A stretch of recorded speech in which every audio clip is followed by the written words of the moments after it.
Je vous remercie sincèrement pour cette invitation et je suis ravie de participer à cette journée de sensibilisation du dépistage du cancer colorectal. Donc la question aujourd'hui est d'essayer de déterminer quelle personne est plus susceptible de développer un cancer colorectal et quels sont les facteurs qui influencent cette incidence. Pardon, je vois. La cancérogénèse, qui est l'étude de la transformation d'une cellule en cellule tumorale, a permis de mettre en évidence plusieurs facteurs influençant cette transformation tumorale avec une part importante du terrain génétique, notre mode de vie et une influence de notre environnement. Le cancer est une maladie multifactorielle. À l'heure actuelle, il est quand même difficile de déterminer quel est le pourcentage d'influence de ces différents facteurs de risque. Au niveau des facteurs de risque, il en existe des non modifiables et des modifiables. Nous allons commencer par les facteurs de risque non modifiables. Ils sont, à mon avis, primordiaux, puisqu'il s'agit d'identifier les populations à risque de développer un cancer colorectal risque moyen, élevé ou très élevé. Et là, je pense qu'il y a une importante responsabilité du corps médical, mais également parfois des patients qui doivent informer leur famille selon leur volonté pour encourager le dépistage. Le premier facteur de risque non modifiable est celui de l'âge. Plus nous vieillissons et plus nous sommes à risque de développer un cancer, et en particulier le cancer colorectal. On estime à 90% l'apparition de cancers colorectaux, les cancers colorectaux sont diagnostiqués à partir de l'âge de 50 ans.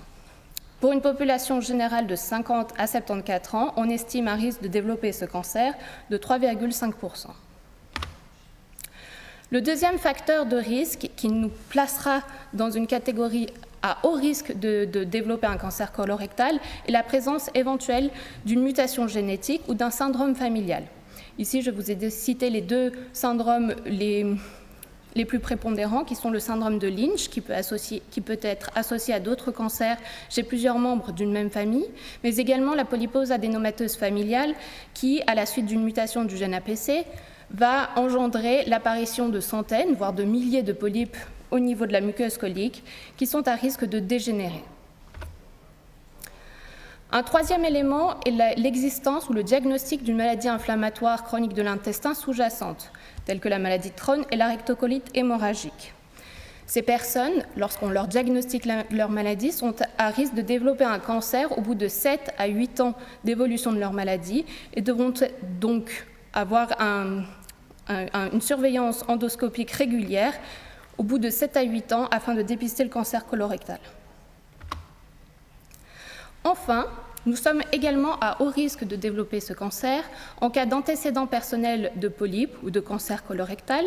Il faut savoir par exemple qu'après un premier épisode de cancer colorectal, le risque est significatif de redévelopper un deuxième cancer dans les 5 années qui suivent. Également, lorsqu'il y a une histoire familiale de polypes ou de cancer colorectal, nous sommes également plus à risque de développer, avec un risque qui peut être majoré de 2, voire 4 fois en cas de cancer survenu avant l'âge de 45 ans. Maintenant, je vais aborder les facteurs modifiables qui ont été développés et évoqués déjà par mes prédécesseurs. Le premier est le surpoids et l'obésité. Sur le plan médical, nous évaluons cette obésité ou ce surpoids grâce à 2 indicateurs qui sont l'indice de masse corporelle, qui est un rapport entre le poids et la taille en kilos et mètres carrés, ou également le tour de taille peut être une référence. À titre d'exemple, un patient qui pèse 90 kg avec une taille d'1,70 m a un BMI à 31, calculé à 31. Et il faut savoir qu'une analyse a permis de mettre en évidence qu'au-dessus d'un BMI de 30, on est 33% plus à risque de développer un cancer colorectal. Donc l'objectif premier, c'est d'encourager les patients afin de perdre du poids avec un objectif de BMI compris entre 18,5 et 25. La deuxième chose qui a été évoquée, c'est l'alimentation déséquilibrée. Donc, on doit encourager l'alimentation équilibrée en favorisant une alimentation riche en fruits et légumes, en limitant la consommation de viande rouge, en évitant le recours à des produits transformés, et puis la consommation d'alcool doit être contrôlée et modérée. Troisième élément, l'activité physique insuffisante. Il a été démontré que cela augmentait le risque de 27% de développer un cancer colorectal en cas d'absence d'activité physique.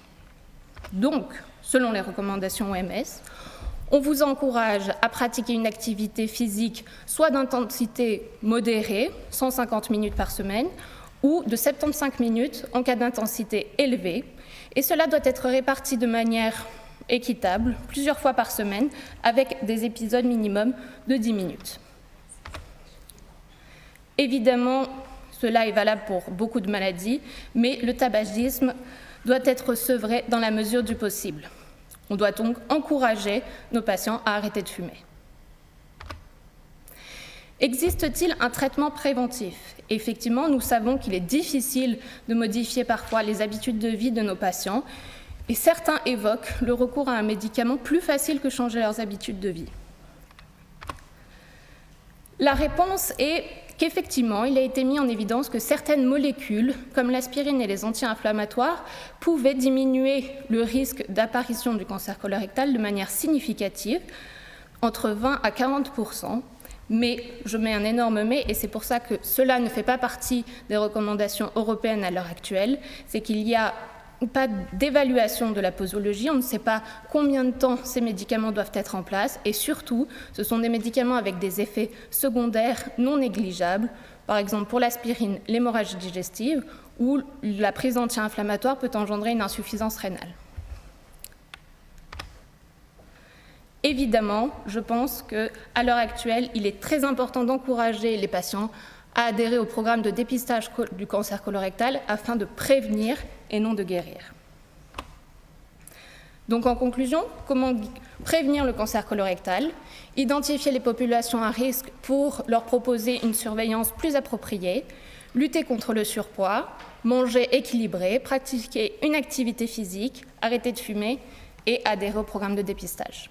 Merci.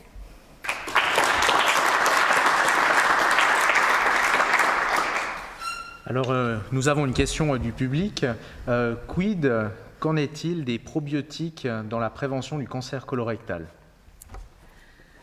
Alors, pour l'instant, de ce que j'ai lu, là, la question se pose pour les probiotiques, mais on m'a même posé la question sur le curcumin. Pour l'instant, rien ne ressort de manière significative.